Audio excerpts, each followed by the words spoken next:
अस्सलाम वालेकुम, मेरा नाम है नवीद शेख और आप देख रहे हैं सुपर टीम यूट्यूब चैनल। वबा की दूसरी लहर तो मुल्क में तेजी से फैल रही है। शादी हाल और स्कूल तो बंद किए ही जा रहे हैं, मगर इस बार पिछली दफा की तरह सख्त लॉकडाउन नहीं किए जा रहे, ना ही इस बार गुज़िश्ता की तरह सख्त एहतियाती तदाबीर अपनाई जा रही हैं। इस तमाम सूरत हाल में हमारी तमाम सियासत भी वबा ज़दा हो चुकी है। वज़ीर आज़म से लेकर वज़ीर आला पंजाब तक सब ने ही वबाई सियासत के हवाले से बयानात, ऐलानात और चौके चक्के मारने की खूब कोशिश की। दूसरी जानिब PDM ने भी खूब बाउंसर करवाए। दूसरी जानिब ये भी इतलात हैं कि मुल्तान और लाहौर जलसे से पहले हुकूमत एक बड़े पैमाने पर अपोजिशन और खुसूसन नून लीग के खिलाफ क्रैकडाउन का इरादा रखती है।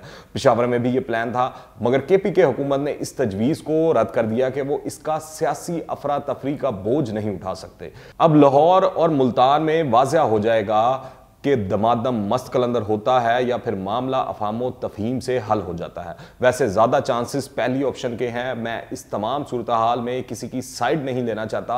महसूस ये होता है कि इस वक्त वबा के मामले पर सियासत हो रही है।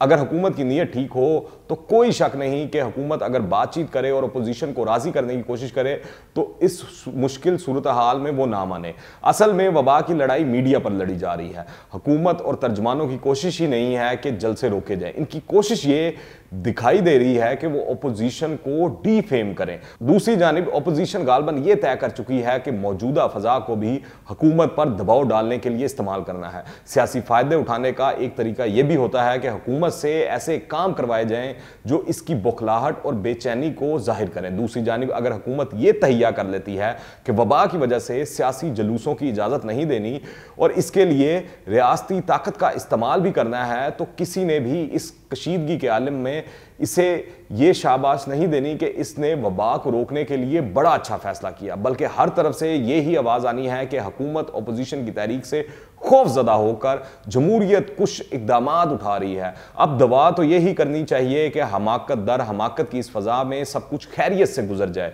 हुकूमत कोई ऐसा इकदाम ना उठाए जो सियासी कशीदगी को पुरतशद्दुद एहतजाज में बदल दे और अपोजिशन के जलूसों से वबा इतनी ना फैल जाए कि कंट्रोल ही में ना रहे।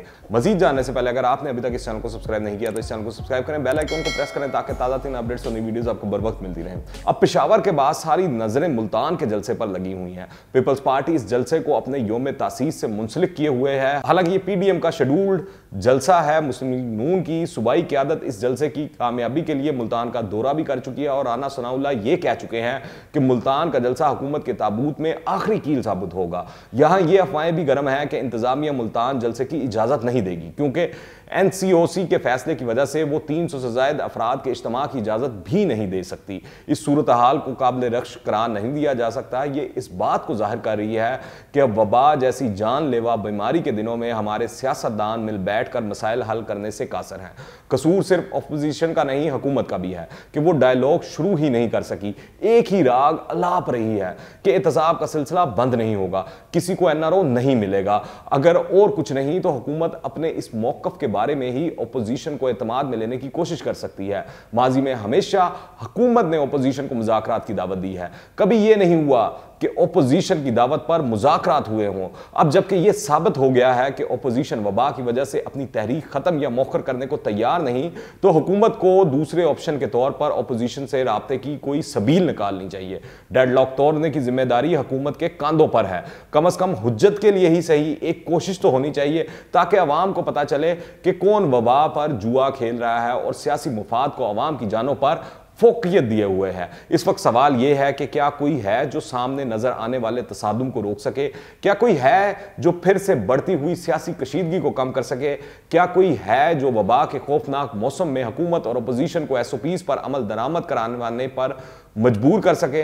अफसोस यह है कि इस वक्त मुल्क में कोई भी ऐसा तीसरा फरीक नहीं जो जंग पर आमादा फरीकैन के दरमियान मुफाहमत करवा सके। अगर अब जलसे, जलूस और इज्तिमात होते रहते हैं, SOPs की खिलाफ वर्जी होती रहती है, तो फिर इस मुल्क का अल्लाह ही हाफिज है। अगर आपने अभी तक इस चैनल को सब्सक्राइब नहीं किया तो इस चैनल को सब्सक्राइब करें, बेल आइकन को प्रेस करें ताकि ताज़ा तीन अपडेट्स और नई वीडियोस आपको बर वक्त मिलती रहें। अगर ये वीडियो पसंद आए तो लाइक करें और ज़्यादा से ज़्यादा शेयर करें। कमेंट्स में अपनी राय लाजमी दीजिएगा। दुआ में याद रखें। Until the next time, Allah Hafiz.